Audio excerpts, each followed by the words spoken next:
These are the ingredients that we're using for our semi-homemade pizza today. I have 2 pizza crusts here. They're organic. These are from Trader Joe's, but you can find these at any grocery store. I have some marinara sauce, also from Trader Joe's. I have some mozzarella cheese, shredded, pre-shredded, because I'm taking the lazy way out today. And this is also from Trader Joe's. And then I am making a garlic butter sauce for one of the pizzas, or maybe both, who knows. And this is just unsalted butter. We also have pickled jalapenos that we're gonna put on one. I have salt, I have garlic powder, parsley flakes. Oh, you can't see that. And then oregano.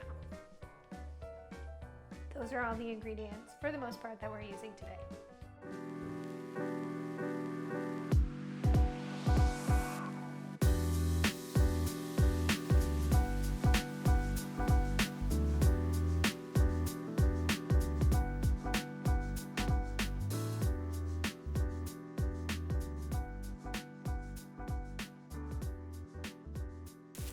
Okay, first things first. Because I have pre-made crust, I'm gonna take them out of the plastic. I'm putting them on my countertop. Make sure that your counters are clean before you do this.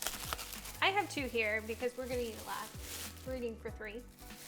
What I'm gonna do kind of first is I'm gonna make the garlic butter sauce. I'm just gonna give this like a teeny tiny little mix here. Garlic powder. It doesn't have a little top on it, so I'm gonna sprinkle lightly at first. This is not an exact science, people. There's certainly recipes online if you want to follow those. I'm gonna add, since this is unsalted butter, I'm gonna add a little bit of salt, maybe like a 1/4 teaspoon to this. I could use a whisk. I'm not a professional. I think I'm gonna taste test. Okay, that's fine. It's not too salty, but I might just add a little bit of salt over the top because I like salt. I'm going to take a spatula, not a spatula. This is a brush. It's got silicone on the end. It's like a pastry brush, but you can use it for other things. Today we're gonna use it for the pizza. And I'm just gonna dip it in here, and then I'm gonna slather it on the pizza. I don't wanna make it too wet because then there's just gonna be too much moisture in our pizza and then it'll get kind of soggy. These pizza crust require a 420-degree oven, and it's good to preheat your oven and make sure that it goes up to temperature just to make sure everything cooks evenly and according to the package. After we put on the garlic butter sauce, I'm just gonna put on the marinara. So I'm gonna give a couple dabs here and there. It is toasty because I had it in the freezer before, so I had to bring it to room temp, and I actually put it on the oven to thaw it out, so that's why it's hot. I've put some jalapeno slices from the jar onto a sheet of paper towel just to absorb some of the excess moisture, because again, we don't want to make the pizza crust so wet that the crust doesn't get crispy and the rest of the ingredients sitting on top are going to be kind of soggy. So I'm just gonna sprinkle these liberally around. And we like jalapenos in this house, so cater it to your liking. That's the perfect thing about making your own pizza at home, is that you can add outrageous things that you like. Okie dokie. Last couple steps, we're gonna take the cheese and we are going to apply a coat over the top. We're actually gonna forego the parsley today. I am going to sprinkle just the plain one with a little bit of oregano. I just like the taste of oregano, and it is very common in pizzas, so I'm adding it. I'm gonna sprinkle on some Parmesan cheese on both of them. I find that mozzarella melts really well, but it's the Parmesan cheese on top that gives it a little bit of brown crustiness. So I like to do that. The more cheese, the better. And you can use whatever cheese you want. People can get fancy and use Fontina. I don't know. That was just a random cheese selection off the top of my head. Maybe that's not good on pizza. But what other types of cheeses that you like, you can throw on here too. Swiss melts really well. I usually just do a little sprinkling of salt. Again, this is an optional step, but I like to add a little flavor with some salt just to finish it off. Was that good? I feel like salt in sweet desserts brings out the sweet, and I feel like salt brings out the savory also. And that might just be my opinion, but I like salt. Then we're gonna stick them in the oven.